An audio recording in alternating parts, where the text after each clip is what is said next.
NBA season is upon us. Um, you still got it in you. Where's your mind at right now as far as possibly talking to teams coming back? Could be Pause. done. Like, Well, I want to play. Like what I year would this enjoy be? the Not to cut you game. off. What year would this be? It'll be year 19. Damn. So yeah, I want to play, but at the same time, it's like no teams are going to really allow me to play. That's how I've been feeling, from the last situation with the Lakers. I felt like I did enough to help them win the championship Definitely. to really 1000%. deserve a spot on the team and a chance to start and get big minutes, and it didn't happen. So, you know, after that, I was like, man, I don't want to have to bust my ass for another whole summer, train 3 a days, go on a crazy diet, do all this shit, and then get back to a team and sit on the bench when I could really help somebody win and still play. Like, I ain't lost a beat. It's just I sit on the bench. So people don't see that. Teams don't see that, and it's been like, damn, do I want to just call it quits and do some other stuff or, go back at it and show people I still got it? What would you want to do? Man, I really just, I want to enjoy my life. First and foremost. My kids getting older. I really want to be there for them. But hell, I want to go out on top for real. 'Cause I still got it. I still can hoop. What has the transition been like for you? Because you were arguably one of the biggest stars in the league, top 2, 3, 4 players in the league for a good run, and then kind of transitioning into a role player. With all due respect, how was that? I mean, that's not a physical transition; that's a mental transition. How Oh, was that yeah. transition for you?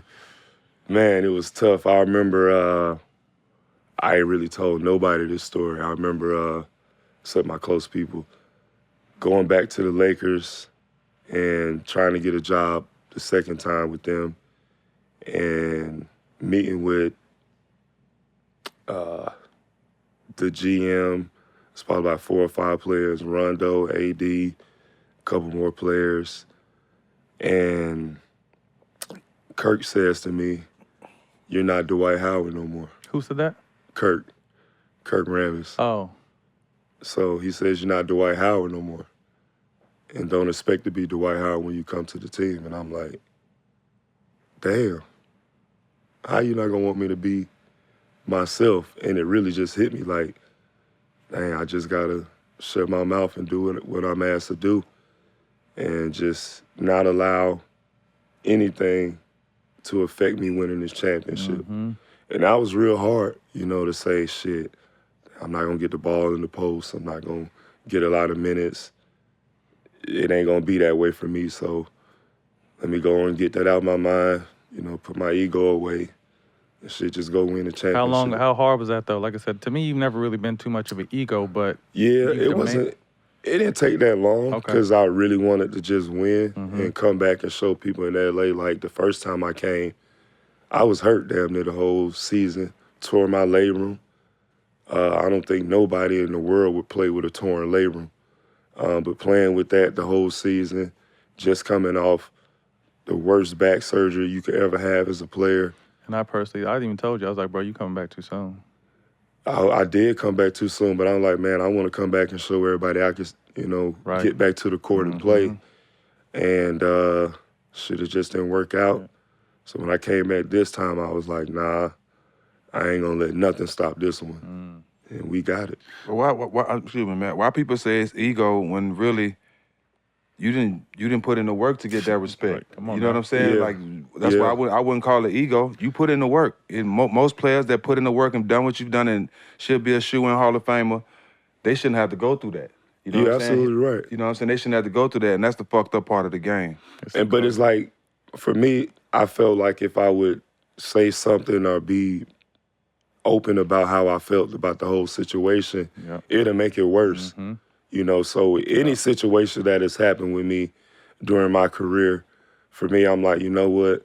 I know a lot of this shit ain't what it really is. People just talking. So I'm gonna just keep my mouth shut and go on about my business pick and because it choose ain't your gonna stop battles. me from doing what I do. Got to pick and choose them. We're going to get to Yeah. definitely more basketball, but I want to know, I mean, is there a chance to see you in the WWE? by any chance? I always thought you were like an action figure. This is one of the strongest motherfuckers. I was telling someone the story before. So when we was in Orlando, we was in Toronto, and this motherfucker was shooting half-court shots from his sitting down. Oh, yeah, Like it was sitting nothing. down. No effort, no nothing. And it was me, who was me, Sweet Lou, Vince, and Jameer all trying to Yeah. tackle you in one. So And when Brandon Bass. Brandon Bass is strong as a motherfucker. Yeah, he This was. dude threw all of us off him like we were children. And I just looked, I took a, you know me, I'm a shit talker. I took a lot. I was just like, I remember that that. ain't right, bro. Y'all tried to duct tape me while I was we down. were trying to duct tape. Yeah. That's what it was. We were trying to, I didn't remember. We Yeah. was trying to duct tape him, bro. He threw Brandon Bass, me, I don't know if Vince was there. Maybe Rashard and Jameer's little ass. Yeah, all And he four of just y'all threw tried all to of us like off go like we were crazy and children, grab bro. me. It I was like, nah, get off me. But that's how he did it. Get off me. Shoe It fly. was crazy.